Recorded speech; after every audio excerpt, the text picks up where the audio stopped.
Alejandro Vogel, and I'm an expert in organizational psychology or business psychology or just group psychology, which is different than individual psychology. They want to talk about the FIFA World Cup 2018, but not only that, but what it means, in group psychology and sports psychology specifically.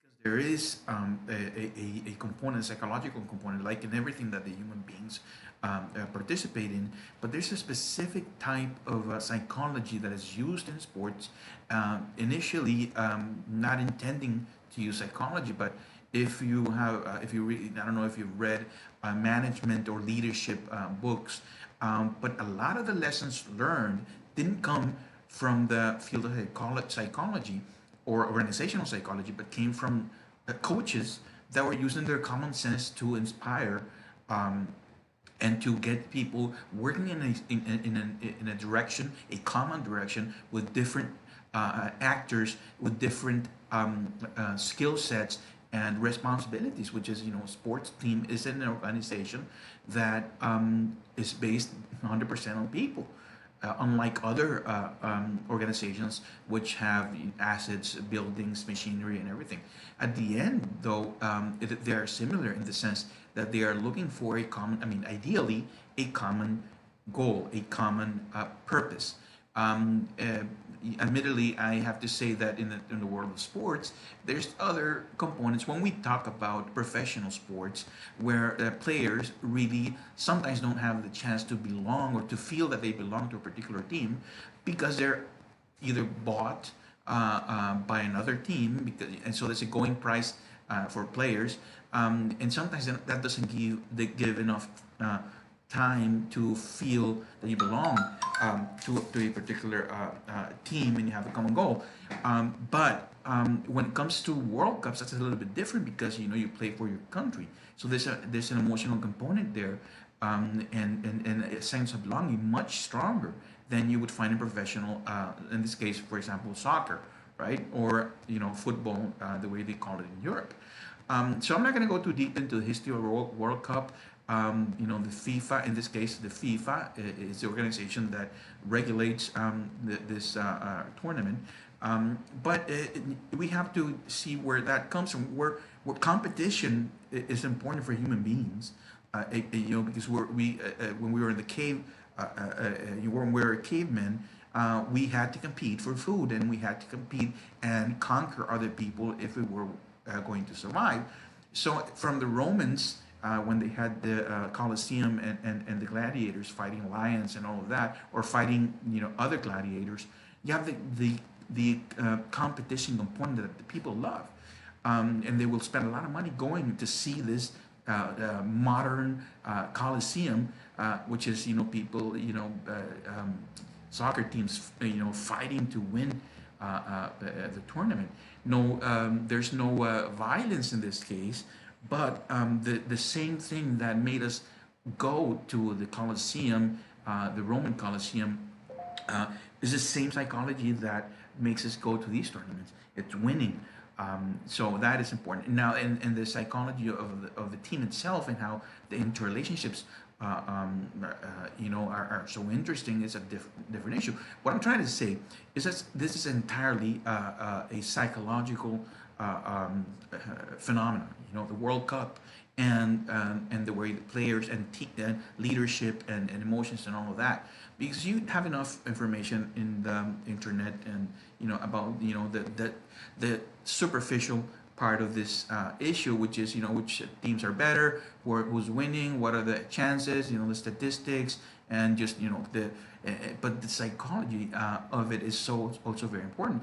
Just to mention that when I was living in Barcelona, doing my MBA there, I lived like 2 blocks away from the stadium, from the Barça stadium, um, and I had no interest in going there. In fact, 2 years, 3 years that I was there, I just went there once. Okay, I had no interest in the sport itself. I became interested in the psychology of sports later on, but the sport itself didn't, wasn't my thing. There's one thing that I gotta talk about, without going into the superficial stuff that you already know because you can Google this. But this is interesting. Just some facts. The FIFA World Cup was first held in 1930, and this one in Uruguay. And a lot of people don't know where Uruguay is, but it's in South America, where you know that the main sport or official quote unquote sport is soccer, and that can give you a sense of how much European influence there has been in Uruguay, Argentina, Paraguay, all these people, as opposed to some countries where you have baseball as the national sport, and that is the influence of Americans in those countries like Dominican Republic, Panama, Cuba, Nicaragua, and all these things. So you can even make conclusions about which what has been the historical political influence on teams or in countries, and that can be expressed in sports, so where it comes from. So it is interesting to see that part. The other thing I forgot to mention about Barcelona, they had the Real Madrid versus Barcelona playing a lot, against each other, but it was much more than just the loyalty that people felt for one team or the other. It was more importantly, it was the politics involved, because the Barça is from Catalonia, and they represent independence or separation from the Spanish state. And the Real Madrid is from the capital, and they represent unification of Spain, or maintaining the unity of Spain as a country. So when they're playing, they're not playing for just winning as a sport. Behind their heads, all of these players have the political component very strongly. There is a psychology about this, that is very interesting. There is a book about group psychology, which is called "Reptile in the Office," that I have in the description down here in this video, that I wrote. Is about how the primitive brain, the reptilian brain, makes us make decisions that are that are not necessarily rational all the time. In fact, most of the decisions that we make are not rational, although we tend to rationalize them, which is a little bit complicated. But reptilian brain is the most the brain that that makes players need the need for independence, like the Barca and the other components of federal government and the unity of the Spanish government. That is not a rational thing. It is reptilian. It is primitive.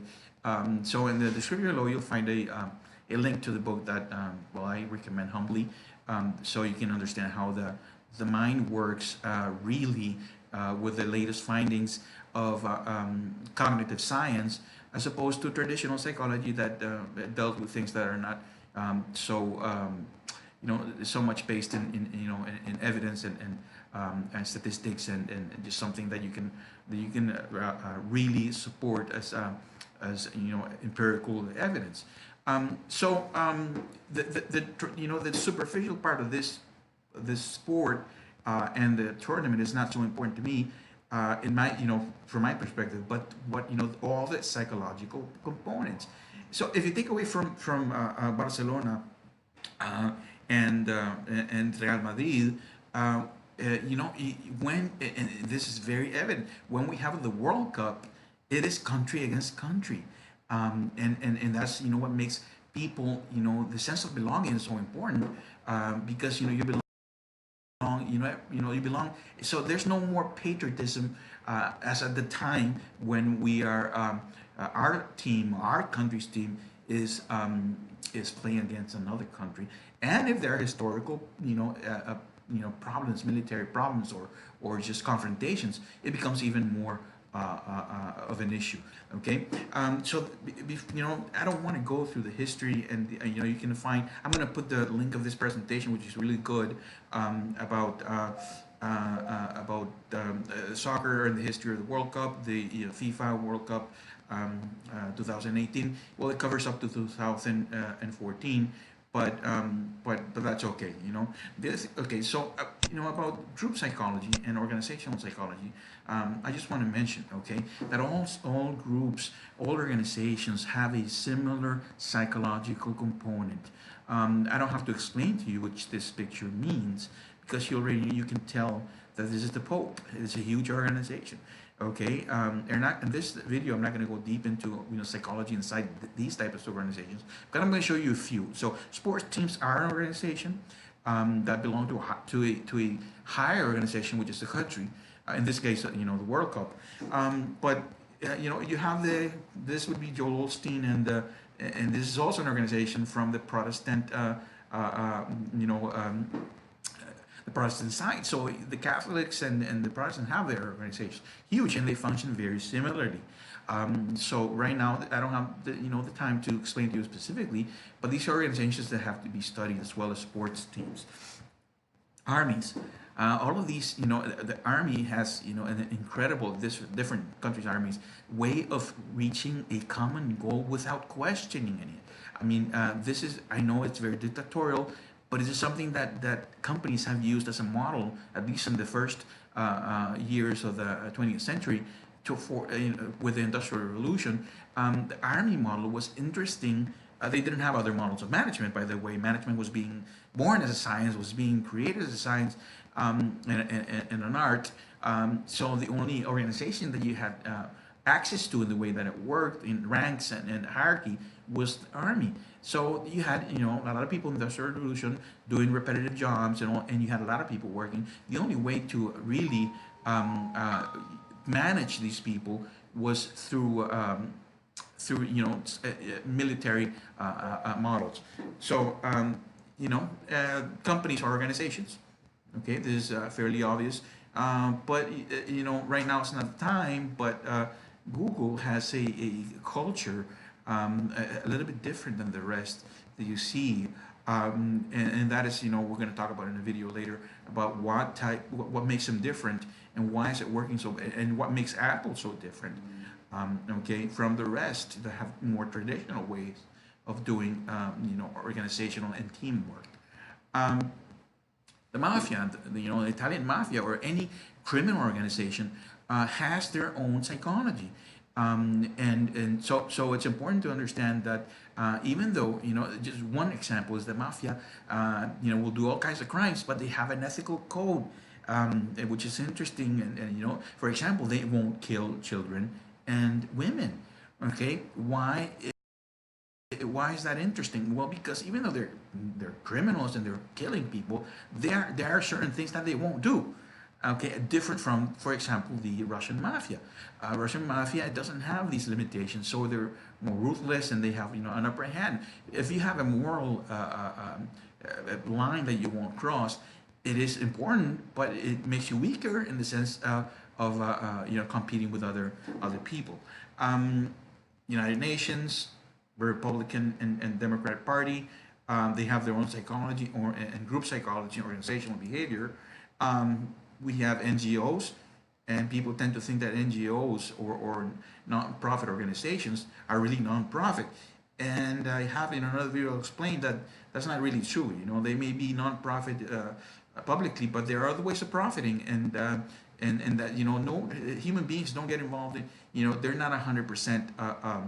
How can I say this? Philanthropic. That's not the that's really not the way. Going back to sports and the FIFA World Cup, which I'm really interested in the sense of group psychology. Just to mention that that they are also subject to organizational psychology phenomena. Okay, and I will cover a little bit more of that. But understanding what's going on, in the heads of the players and the teams and the coaches and the countries, it's really important. And that it has even an effect in whether you're going to win or not. Okay, if you know how to handle and lead players the way that they think, using their primitive impulses, in an ethical way, which we again I repeat, the reptilian brain, or the more primitive part of the brain that focuses and acts on impulse, emotions, just things that are not so rational. Although we rationalize it later when we buy a particular thing with, with our emotions or a car or whatever, and that somebody asks us why we bought it, the reason is often rationalized, even though we bought it, using our reptilian brain. So this would be one of the videos, and I'm going to share with you other things about. But the World Cup is important and interesting to study from the psychological point of view. Okay, so I'll be putting all information, including the link to the book about the reptile in the office, which talks about the reptilian and the primitive brain inside organizations. Okay, thank you very much for listening, and we'll keep in touch next videos. In fact, I will be putting videos as the World Cup progresses. That would be something interesting to me and maybe to you as well. So thank you very much. Dr. Alejandro Vogel is my name. And we'll keep in touch.